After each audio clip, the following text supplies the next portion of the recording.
Hey guys, so today we're going to be going over improper integrals. So all they are is they're just integrals that break normal rules because either the integral is infinite, right? It goes from 1 to infinity, or the function blows up or is undefined somewhere in the interval, right? So for this example, the integral from 0 to 1 of 1 over root x, at x equals 0, the function is going to blow up. It's going to become undefined.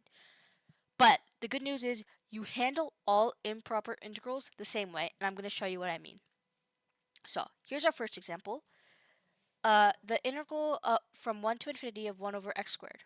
Okay, so first step, we always replace like the bad part of the function with a limit. Okay, so what I mean by that, so if I say limit of, you can use any number except for x, don't use x, so I'll just use b. So as b goes to infinity, and now you can write from 1 to b 1 over x squared dx. Now here's a tip. On the AP exam, they literally give you a free point if you just write this part right here. If you don't write that part, then they're not even going to look at the rest of your question, okay? So you must have this part right here with the limit in front to even get credit for this point on the AP exam, all right? But let's keep going. So now we integrate like normal using our limit rules. So let me just rewrite it. So it's going to be limit as b goes to infinity 1 to b, and this is just x to the negative 2, right, dx. Just make it a little bit easier for me to integrate. So now all this is it's going to be limit as b goes to infinity, and the integral of x to the negative 2 is just negative 1 over x, but now my bounds are b to 1. Alright, so now all we have to do is plug in our bounds. So let me just erase this red arrow. Right, so we just plug in our bounds and go about life as normal. So it's going to be limit as b goes to infinity of minus 1 over b minus 1 over 1. Alright, so I'm just plugging in, doing normal definite integrals. So I keep going, limit as b goes to infinity of minus 1 over b. This is just going to be plus 1. Now, do you see how it's a lot easier now to evaluate what this integral is?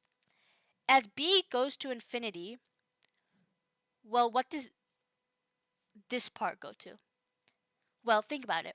If I have negative 1 and I'm dividing by bigger and bigger, like something like this, what does this pretty much go to? What does this pretty much equal? 0. It's going to be like negative 0.0000 something, right? So, negative 1 over b as b goes to infinity approaches 0. So we can just say this is going to be 0 plus 1, which equals 1. So the answer to this integral is 1. It converges to 1. Alright, so it's not so bad. Let's go on to the next example. This is going to be more of a medium type of question. Okay, so this is similar to the one we saw on the first slide. So this blows up at an endpoint, and this is really important because a lot of people think improper integrals are only when there's an infinity or negative infinity in the bounds.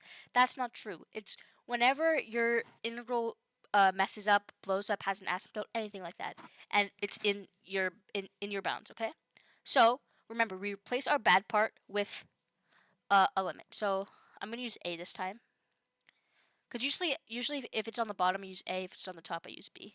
That's just personal preference though. You can literally use y, whatever you want. So as a goes to 0, I'm replacing the bad part of a to 1. I'm just going to write this as x to the negative 1 half dx. And now all we have to do is just integrate. So the integral of x to the negative 1 half, I'm not going to go through all the integration steps, but it's going to end up being, 2 root x? 2 root x from 1 to a. And now we just plug in. So remember, always write your limit until you get rid of the a. So 2 root 1 minus 2 root a. Alright? So 2 root 1, I'm just simplifying. So 2 root 1 is just 2 minus 2 root a. Now, as a goes to 0, now you can literally just use substitution. So 2 minus 2 root of 0. What's the square root of 0? Square root of 0 is just 0. So that means it converges to 2, and boom. That's our answer. Now, if you guys are confused on how I got from here to here, I suggest you guys watch my definite integral video. It's going to help you like go through that, but let me really quickly explain. So it's going to be, integrals are just the power rule, right? So it's x to the negative 1/2 plus 1 over 1/2. So that's just x to the 1/2 over 1/2, which gets us 2 root x. So that's where I got 2 root x from. All right. But what I really want you guys to understand is that the whole interval converges to 2. So that means that even though there's not an infinity in either of the bounds, you still have to use improper integrals because the integral blows up. Okay? So you have to be really careful because a lot of people get that wrong. And second most important, like I can't stress this enough, you have to have this right here. You have to. Especially with the limits. If I like didn't have the limit, my teacher would take points off for this. I don't know about your teacher, but my teacher would. So you have to keep your limits as long as you have the a in your equation. All right. So I didn't have it here because I substituted a with 0. All right. Let's move on to our final question. Now this is a hard question. First, every time I look at an integral, I consider, okay, where does this integral blow up? Well, it blows up usually when the denominator equals 0. So when is the denominator 0? Well, x minus 1 equals 0 at x equals 1. And what do you notice? 1 is in between the bounds. So what does that mean? Anytime you have a question like this, you have to split it at quote-unquote the bad point. So what I mean by that is you go from 0 to 1, 1 over x minus 1, plus 1 to 2, 1 over x minus 1. And now a lot of people miss this because they're thinking, oh, 0 is fine if I plug it in, 2 is fine. But no, they're not realizing that, oh my god, there's a 1 in between those bounds, and at 1, this integral blows up. So, anytime you have an integral, a bad point in between your bounds, always split it up at that point, okay? So now, all we're going to do is we're going to still do the same thing, right? We're going to do each of them individually. So, limit, I don't know, let's just say a goes to 1. And this is from the negative side. You don't have to write it like that, but I will. A to from the negative side, right? From 0 to a, 1 over x minus 1, plus limit of a from the positive side. Again, low-key doesn't matter how you write it, but just for professionalism. Okay, so now, right, we're doing the same exact steps as last time, okay? We're replacing the bad part, quote-unquote bad part, with our limit.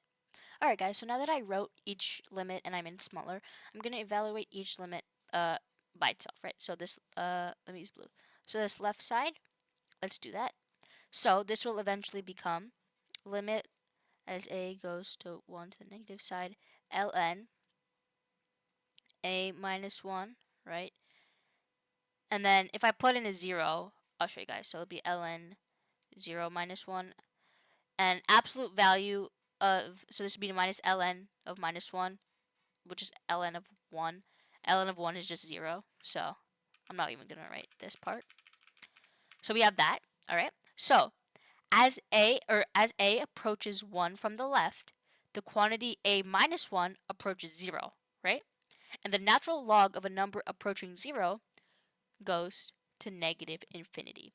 So this would be negative infinity. So already we see a problem, but let's keep going with this side, all right? So now let's do the right side. So we're going to get similar thing. Limit as a goes to 1 would be ln of 2 minus 1 minus ln a minus 1. So this would be limit as a goes to 1 from the positive side. This would be ln of 1, which we said was 0. So we're just left with negative ln a minus 1. And now, this is the same thing, right?